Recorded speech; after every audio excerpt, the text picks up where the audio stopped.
U.S. Coastal Guard strikes cartel boat. You won't believe the ending.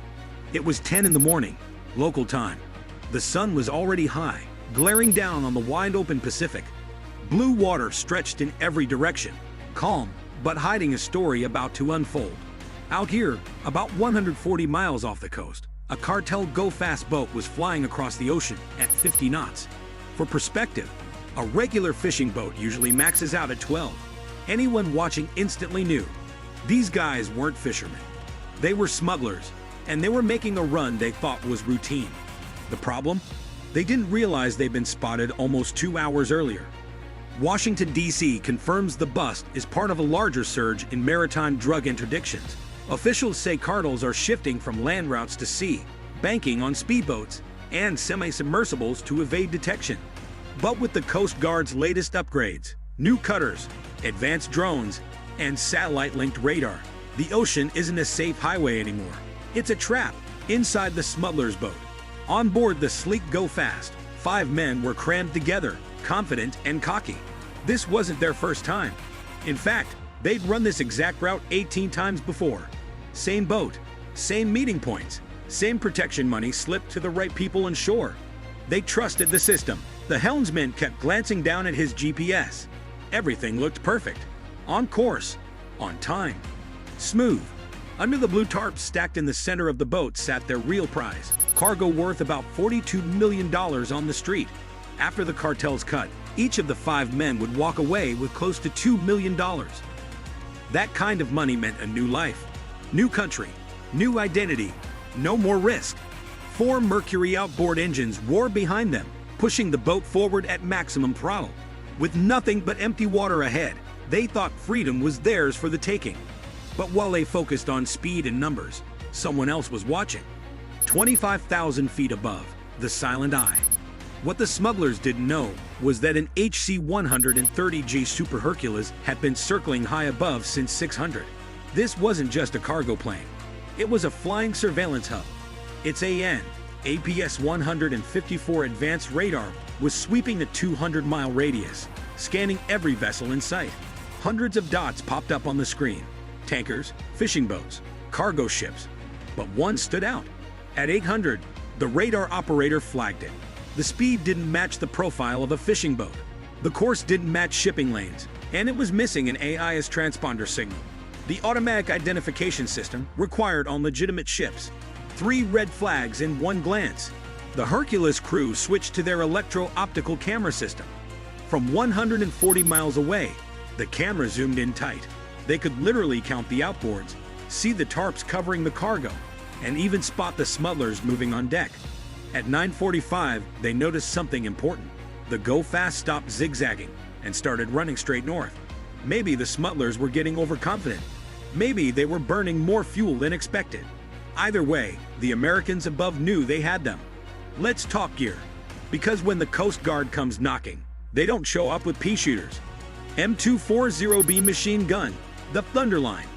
What it is: belt-fed, 7.6 2x51mm NATO general purpose machine gun. Service staple since the Cold War. Specs: quick, about 27 to 30 pounds depending on mount. Rate of fire till 650 rounds per minute. Tripod or pintle mount ready. Belt links, big appetite for ammo. How it's used on a Dolphin: helicopter mounted as a door gun, stabilized by the crew and the airframe's mounts. It provides a continuous wall of lead, not necessarily to sink boats, but to control behavior, stop maneuvers, and force compliance. Why it matters: at range it's suppression, up close it's intimidation. The M240B doesn't need to pierce an engine to change a plan. It simply makes continuing that plan a very bad idea. Barrett M107, 50 cal. What it is: 50 BMG amp material rifle. The model name varies: M82, M107.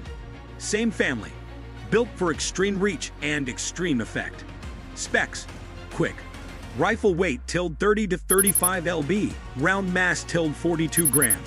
Muzzle velocity roughly 2,700 to 2,800 feet per second. Energy measured in the thousands of foot-pounds. Effective, practical engagements out to many hundreds of meters. How HITRON uses it: from a moving helicopter, fired by an expert gunner through stabilized points of aim, holographic or magnified optics, and laser designators aid the shot. The goal is precise engine disablement.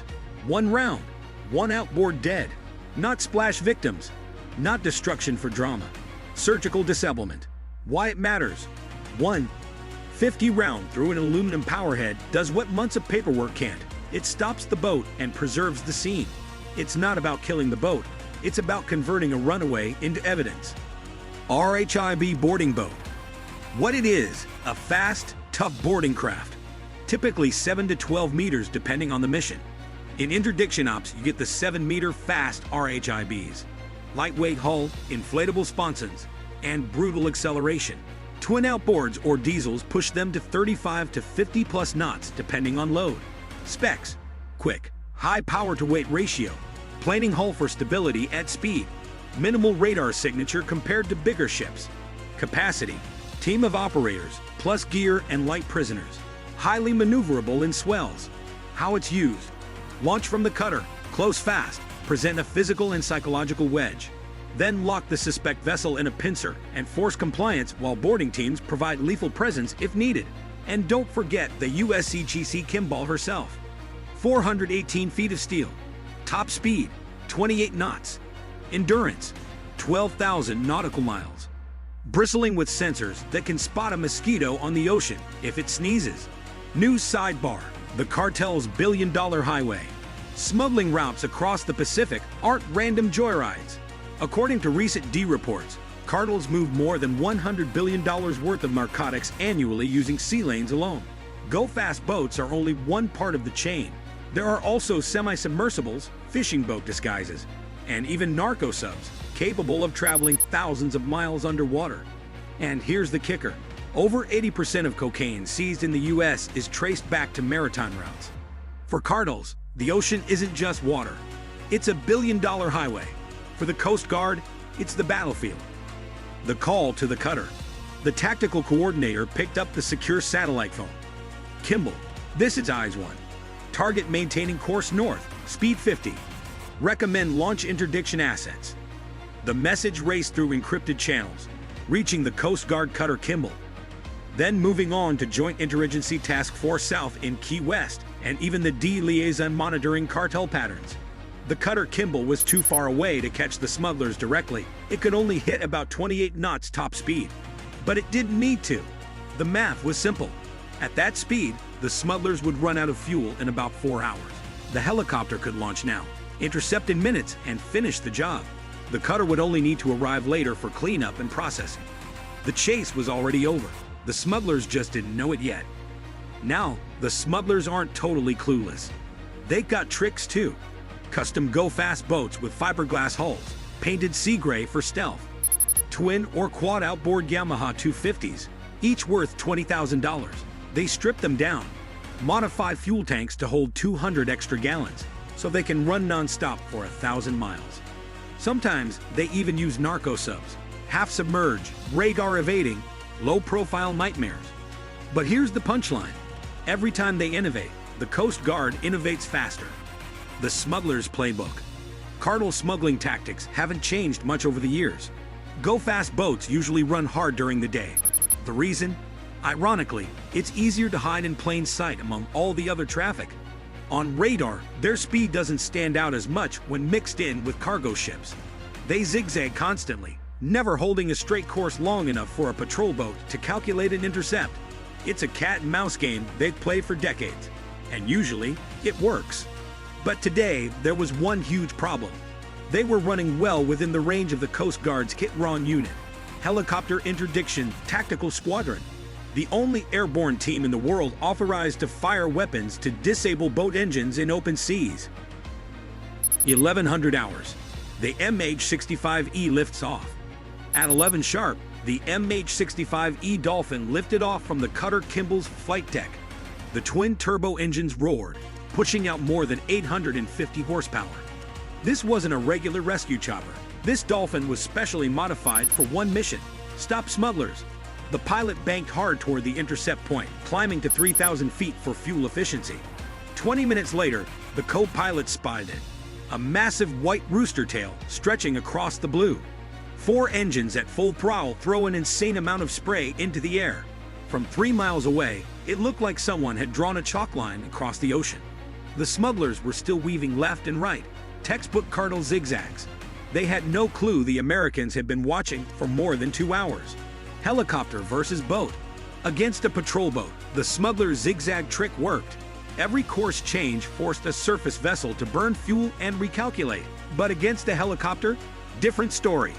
The MH-65 simply cut straight lines between points, shaving off time and energy. While the smugglers worked themselves to exhaustion, the helo glided easily above. Inside the Go Fast, the smugglers were probably sweating their own math. 4 Mercury 300s burned about 25 gallons per hour, each at full throttle. Their tanks maybe held 400 gallons total. They'd been running 2 hours already. That left them with about 2 hours of fuel. Maybe less with all that heavy cargo. But their rendezvous point was at least 3 hours away. Someone had miscalculated badly. The helicopter, on the other hand, had 4 hours of endurance and could always refuel on the cutter. This wasn't a race. It was a waiting game. The pilot had patience. The smugglers didn't. News flash. Why engines are the target. Why not just fire at the smugglers? The answer is international law, under the law of the sea and U.S. policy. Lethal force is a last resort. HITRON's mission isn't to kill, it's to stop. That's why the Barrett M107 is so critical. Firing 50 BMG armor-piercing incendiary rounds, it turns a $25,000 outboard motor into scrap in a single shot. One bullet can shut down $1 million smuggling run. And HITRON snipers are so trained that their hit rate on engines is over 90% from a helicopter. In rough seas, that's unheard of in modern law enforcement. The first move, warnings. The helicopter dropped to 500 feet, positioning itself behind the boat at a safe 500-meter distance. They began with procedure. Activate the long-range acoustic device. This sound cannon blasted commands louder than a rocket launch, both in English and Spanish. Stop your vessel. Prepare for boarding. This is the United States Coast Guard. The rotor wash blasted the Go Fast, spraying water everywhere, turning their deck into chaos. Still, the smugglers pushed forward. The choice was obvious to them. 5 men. $42 million in cargo. Prison meant years behind bars. Running meant maybe, just maybe, they could reach shallow waters or friendly territory. So they gambled. Escalation. Warning shots. For 15 minutes, the Coast Guard tried sirens, lights, and shouted commands. Nothing worked. The smugglers were locked in. The pilot radioed the Kimball. Request authorization for warning shots. Approval came back fast. The gunner leaned into the mounted M240B machine gun. Tracers ripped through the air, splashing water meters in front of the boat's bow. The heavy mechanical hammering echoed across the sea. Most smugglers surrender at this point. Not these guys. They kept pushing, engines screaming at red line. HITRON takes aim. The smugglers had made their choice. Now it was time for the Coast Guard to make theirs. The pilot radioed. Subjects non-compliant. The order came back, authorized. The gunner put down the M240B and picked up the Barrett M107 50 caliber rifle. This was no ordinary weapon. This was the signature of HITRON. Since 1998, HITRON has interdicted over 500 vessels, removing billions of dollars worth of contraband. Their job is simple but brutal. Shoot the engines out of fleeing boats from a moving helicopter in rough seas. The shot heard across the ocean. The first round slammed into the starboard outer engine. The 300 horsepower Mercury didn't just stop, it exploded, fragments spraying across the water.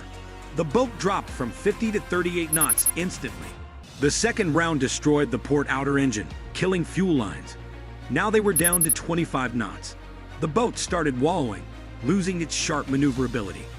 The third round cut through the starboard inner engine, reducing speed to just 12 knots. Barely moving now, the smugglers had one engine left. The fourth and final shot sealed their fate. The last engine exploded in a black cloud of oil and debris. The Go Fast was dead in the water. No engines, no speed, no escape. The boarding. With the smugglers floating helplessly, the cutter Kimball launched 2 7-meter RHIBs, each packed with 6 tactical operators. These weren't ordinary Coast Guard sailors. They were Tactical Law Enforcement Team South, special operators trained for high-risk boardings. The RHIBs roared across the swells at 45 knots, closing in from both sides. A textbook pincer maneuver. As the first boat came within 10 meters, an operator stood in the bow, pistol raised. His voice cut through the roar. "Manos arriba. Hands up. Nobody move." 12 rifles trained on 5 men. The smugglers froze, then slowly went to their knees, hands high. The game was over. The boat's fate, a fire at sea. But the smugglers weren't the only problem. Their boat, now legally a stateless vessel, had to be destroyed. The Coast Guard team spread accelerant across the deck. With little ceremony, one operator tossed a flare. In seconds, the go-fast turned into a bonfire, flames tearing through its hull. The team watched for hours as millions in cartel investment burned, finally slipping beneath the waves. Aftermath, another win for HITRON. The smugglers were transported back to the cutter, then onto a U.S. port for processing. The drugs were gone. The boat was gone. The men were in custody. Another day, another mission complete. The smugglers thought they were free. Instead, they ran headfirst into the most specialized maritime interdiction force in the world. Patriotic moment. Here's the quiet part for U.S. viewers. This isn't a blockbuster. No carrier strike groups. No Hollywood soundtracks. This is the Coast Guard. Underfunded. Overworked. But relentless. Pilots, gunners, sailors, and operators who train until the impossible looks boring. They don't brag. They don't trend. They just do the work. Protecting your shores. Guarding your trade. Enforcing your laws. That's America's thin blue line on the water. And it's damn solid. Think about it. Most coasties are in their 20s, fresh out of training, earning less than a Wall Street intern. Yet they're out here, midnight ocean, chasing armed narcos with only a flak vest and grit. And still, they win. That's America. Underdogs on paper, unstoppable in reality. Enemy mockery. To the Cardinals, congratulations. You just paid millions to stage the world's saddest fireworks show. Your men, in cuffs. Your engines, confetti. Your boat, barbecue. Next time, try opening a taco truck. At least then, when you burn something, people clap. Training and human cost. Remember, HITRON isn't luck. It's years of training, thousands of rounds. Pilots sensing with ocean swells until their brains hum in rhythm with the sea. Snipers on land brag about 1,000-yard shots. Try doing that from a shaking helicopter, salt spray on your optics, and an ocean determined to toss you into the drink. That's discipline. That's obsession.